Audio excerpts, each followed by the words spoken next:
I assume as you're watching this that you're in one of the final staff meetings of the year.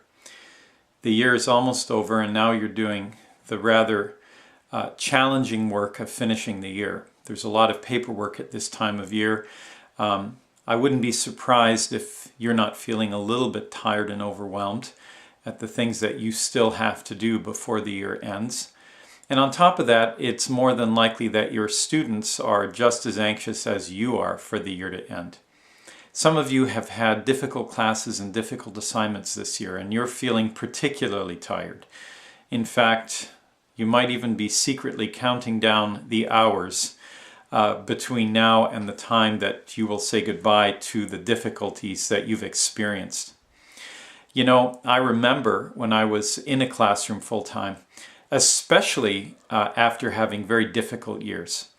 And difficult years for me were always years when I had a group of students, or maybe just one or two students, who throughout the entire year challenged me beyond what I felt was manageable, and often kept me from sleeping well at night, and often kept me from feeling like I was making any progress with them. And I can remember often coming to June feeling just very, very tired and ready for a break. But there was something else that happened, and it only happened during the years that I was really challenged and had had a very difficult time with my class. And that was that inside of me was what I can only describe as a kind of bubbling joy. The bubbling joy came about for two reasons. First of all, because summer was coming and I'd actually made it. I can remember moments in November and February where I just thought the year would never end. And before the year would end, I would be completely crushed by the difficulties that I was facing. But June would roll around and I'd suddenly realize that the end was very near. And even though I had all kinds of marking to do and report cards to write and events to run, you know, there were only 4 more weeks to go, and then all of a sudden these challenges would be gone. The other reason why I felt this bubbling joy was simply because I actually had made it to the end of the year. Those years were years that I prayed in a way that I didn't when things were going well, and my students were delightful and my assignment was easy. Those years that were hard, I prayed so fervently and often felt that my prayers weren't being heard. And yet, as I got close to the end of the year, I suddenly realized God had heard my prayers. He had given me strength. He had gotten me through to the end. And occasionally, I actually began to see in the month of June a little bit of progress in the lives of the kids that I'd worked so hard with all year. And then most surprising of all was the rare occasions when some of those extremely difficult kids would actually come to me at the end of the year and thank me for being patient with them, and thank me for the effort that I'd put into helping them out. Now, I say that was rare because more often than not, they were just as glad to get out of the classroom on that last day of school as I was to see them go. You know, it would be nice if we could live our lives in a perpetual state of June. Do you know what I'm talking about?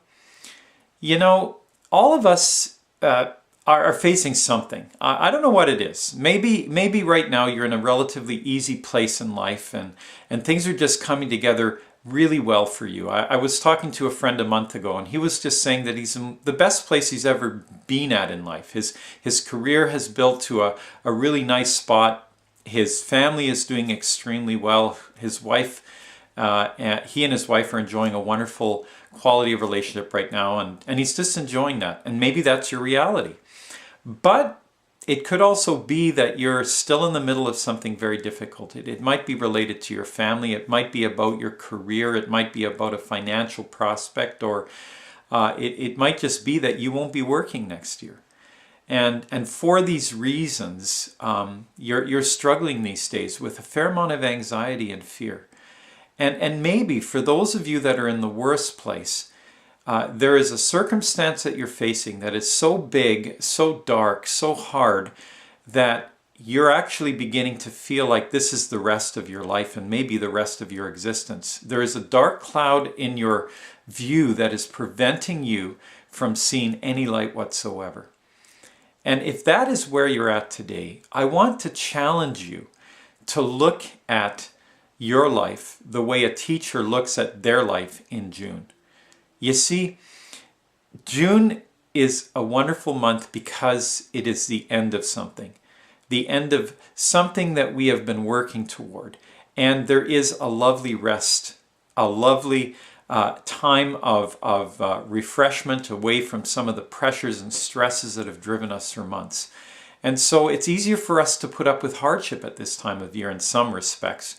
It's easier for us to put up with a difficult kid because we know that there is a time when that responsibility will no longer be ours. And you know, the Bible tells us that one day soon, all of us will be completely released from every difficulty and hardship in our lives. Everything will be done. And in fact, the Bible tells us that the place we are going to is a place of eternal rest, eternal joy. It is a place of unbelievable pleasure that we could never experience in this fallen world. And it's coming soon. But between now and then, it's just a lot of hard work, a lot of obstacles, a lot of places where we are going to be stuck and struggling and where we are going to need to find the resurrected power of Jesus in a new way. And if we keep our eyes fixed on what is coming, then we can deal with what we are involved with at the moment. I see it over and over again. In fact, yesterday I was coming off of a very busy day. I was tired. I got a phone call as I was driving home from a friend of mine, and he's in a place in his life right now where there is no relief on any front. He doesn't have any employment. His marriage is failing. His children are in a really difficult place. He doesn't even have a home of his own. And most of the time he's able to work through these things with a fair amount of optimism or at least some hope. But he told me over the last couple of days he was just really struggling. His life just felt bleak and dark. And I asked him, are you still in that place? And he said, no, I feel good today. And I said, why is that? And he told me simply this, because I looked beyond this moment in my life to the place that God is leading me to. And you know, it makes it all worthwhile. And then he also said to me, I understand that what God is doing in my life right now is he is making me like his son. And making us like Jesus means just like Jesus, carrying the cross that we've been given in order to move forward. So here you are at the end of the school year. You've been carrying a cross this year, and you can actually see the top of the hill now. You can see the place where you will lay that cross down, and you can see that there will be a time of rest and refreshment coming. That's a wonderful thing. That's one of the great things about education. We always have clear beginnings and endings to our year. But I want to challenge you today to take whatever it is in your personal life, or maybe even in your professional life, that is clouding your ability to see ahead, and even maybe leading you to a sense of discouragement or even more bleakly a sense of despair. And I want you to fight your way past the cloud to that place of rest that God is leading you to. And then once you've gotten there, try to cultivate a way of thinking that allows you to be there every single day.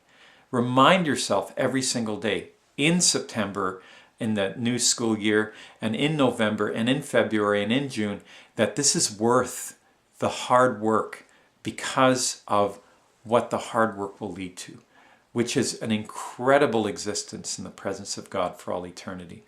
And as I've been saying all year, the more you live in that reality, the more you are going to be used by God to draw your students and those around you in your life to that reality. Because joyful people always multiply that joy in the lives of others around them. It's been a pleasure to speak with you this year in this way through my webcam, and I look forward to continuing the conversation next year. But next year, what I'd like to do is I'd like to actually move my camera around a little bit and meet up with some of the great leaders and teachers that exist throughout Western Canada and ask them a couple of simple questions about what they would define as the reason for their success as educators, and what would be some of the most important lessons that they have learned in the course of their leadership and their classroom experience. And I might therefore be asking some of you to be on this side of the camera next year. I hope you all have a wonderful summer. Thanks. Bye.